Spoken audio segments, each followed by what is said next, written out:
Some messages from that person you haven't talked to in a while, but who lives rent-free in your head. And I sabotaged this connection and I regret it. This isn't over between us. I'm coming back for you. No matter what happens, my heart will always belong to you. And then in the overall energy, I have never loved anyone the way that I love you. And I'm trying to be someone you can trust.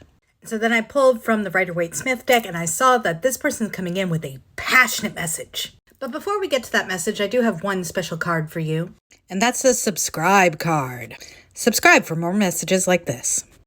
So I think you've been just chilling. You've just been feeling pretty good in your own energy, sort of like living it up in your own home, in your own place. You've planted some seeds in your life and you're really starting to see those seeds grow. We start this reading off with the Nine of Pentacles. This is single, happy, and thriving. See how she's just luxuriating in her garden there, enjoying the fruits of her labor with her little birdie friend?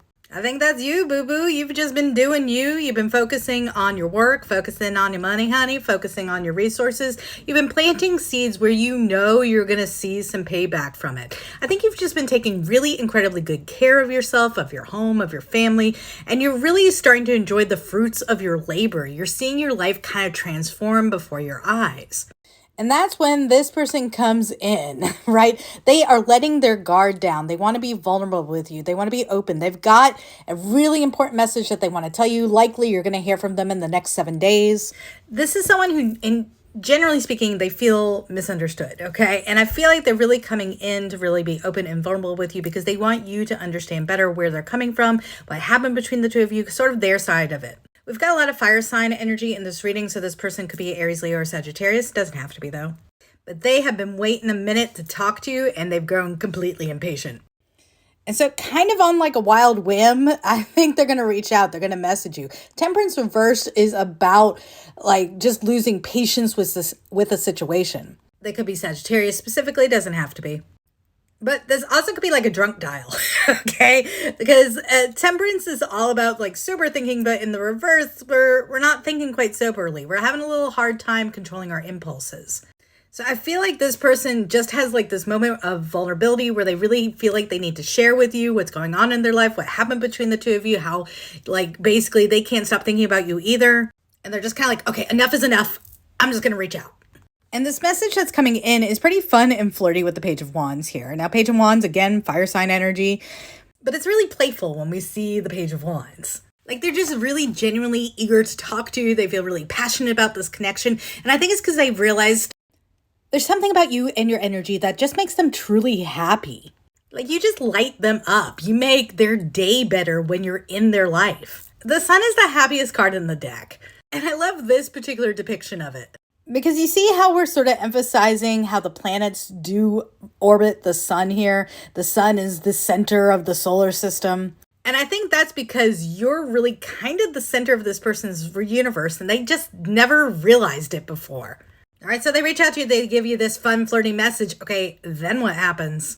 So actually, I think this leads you to have a really in-depth chat with this person. Because in this next spread, we have the Page of Swords with the Queen of Cups. So the Page of Swords is all about like intellectual curiosity. I feel like there's a real intellectual bond between the two of you. Also, since we already saw Page of Wands, I think there's a physical bond there too.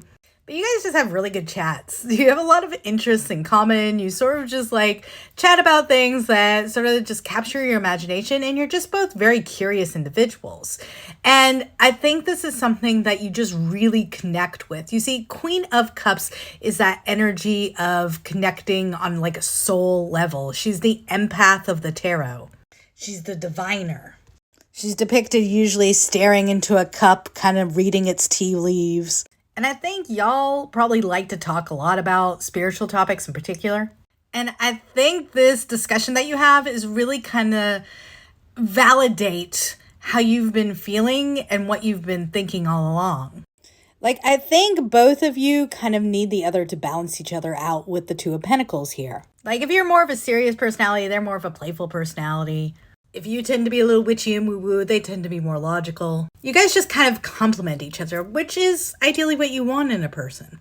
And I think you both recognize that here with the Lovers. Wow, wow, wow. And look at that depiction of the Lovers too. Very passionate.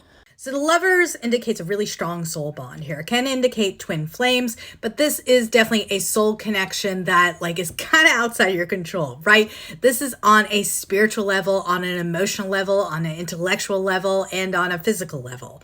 It is a Gemini card, so Gemini could be involved. We also have Cancer, Scorpio, and Pisces in this reading. But I think this is mostly about recognizing the balance you bring to one another's lives and how you really feel like two halves that create a whole in a way. Like you're just the yin to the other's yang. And I feel like this healthy conversation is going to validate all of that, but it's also going to emphasize that maybe you just need to kind of take it slow this time with the Knight of Pentacles.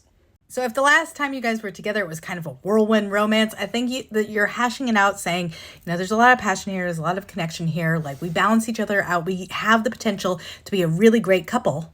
But this go around, we just don't need to get ourselves all caught up in the romance and the physicality of it all. We just need to kind of take it slow, one step at a time, and build this foundation a little more solidly. Because I think this return was always kind of destined to happen. We have the 8 of Cups in reverse here. There's a reason you haven't been able to get this person out of your head, okay? And there's a reason they haven't been able to let you go either. Like, I don't think this person is normally romantic, but you kind of open up sort of their mushy-gushy side. Because part of the explanation for this return is the Knight of Cups. Now, the Knight of Cups is Mr. Romance. See him with his flowers there and his hat off and his white horse and the picnic lunch with the wine and the grapes. So romantic, his little letter. I like his little letter there. You just make this person want to be all romantical and sweet and do sweet things for you. And they just enjoy being in that energy. Plus, you guys, just love talking to each other. Because not only did we get this with the Page of Swords, but we're getting the 8 of Wands too, which is all about fast movement, fast communication. So y'all are telling each other we need to slow down. We need to just take it one step at a time. But boy, oh boy, I think it's that difficult for the both of you. I feel like when this thing starts to move, it just kind of takes off. It's like you constantly want to be around each other. You constantly want to talk to each other. You just have a lot to say and a lot to express. But don't you love those butts? We do get the 7 of Wands upright. Now, I feel like this is really the most appropriate version of 7 of Wands we could get. This is actually my favorite 7 of Wands cards of all my decks. And it's because she is sitting unbothered on this pillow here. You see the light kind of shining from her solar plexus there. She's in touch with the light from within. And she's unbothered by anyone who tried to knock her off her little meditation pillow here. So this is all about staying in your power, making sure you have energetic boundaries, okay? That's what's really going to make the difference this go around.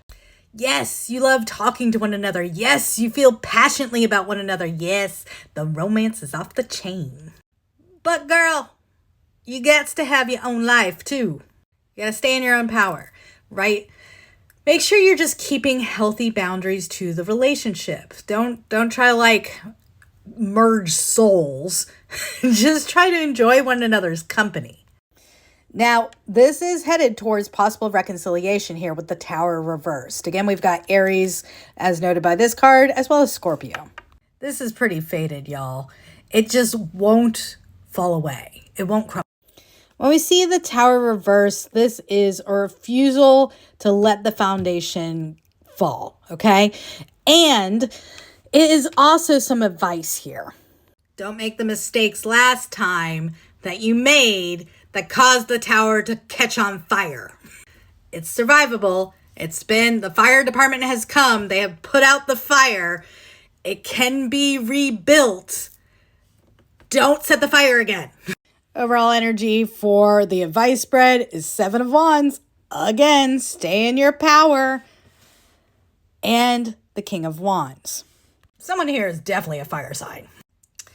But yeah, the overall arching theme of this advice to you is to stay in your power, to remain unbothered, to understand that y'all have gone through what you've gone through so that you could develop a better sense of self and a better sense of emotional independence. And when you feel those little anxiety thoughts kind of racing through your head, you need to remember to turn within. Do that meditation practice you've been doing, boo-boo. And stay aligned spiritually. You see, the King of Wands, he is the court card that is highest to spirit or the universe or source energy itself. I kind of think of him a little bit like the angel Metatron. He rules Azaluth, which is the highest realm on the Jacob's ladder in the Kabbalic Tree of Life. And if that sounded like gobbledygook to you, basically he's like the angel Metatron. Metatron, he guards the veil over Source's face, okay? So he is the closest to direct source energy itself. So a big part of this advice is to remain tapped in and to remain true to you, boo-boo. Don't go back into those codependent behaviors. You're better than that. Yeah, basically we start this advice with take a chill pill. We got the 9 of Swords reversed. So basically don't allow yourself to get into states of worry and anxiety. See, in the upright, the 9 of Swords is like that awake at like 3 a.m. card where you're worried and you're anxious and you don't know what to do and what do they think of me and how are they feeling and what do I do next? Yeah, don't do that. When you feel that coming on, that's time to go within. Because that's more about internal hurt, an internal wound, than it is about anything external happening. So try not to sweat the small stuff. And do what you can to stay connected to spirit, connected to source on a daily basis. That is going to help greatly reduce the drama that I think was in this connection previously. So if you guys used to like fight at the drop of the hat, or there was always like something kind of popping off between the two of y'all, or, you know, one of you was just kind of in and out a lot, it was this overthinking. It was this anxiety. It was this like awake at 3 a.m., like worried about everything type energy that was creating that. And that can be a tough pill to swallow, but your life will be better and more peaceful, and this connection will do better if you can lean into self-care, self-soothing, meditative practices, and connecting directly to source. Because the universe is on your side and on the side of this connection, on the side of this return and reconciliation.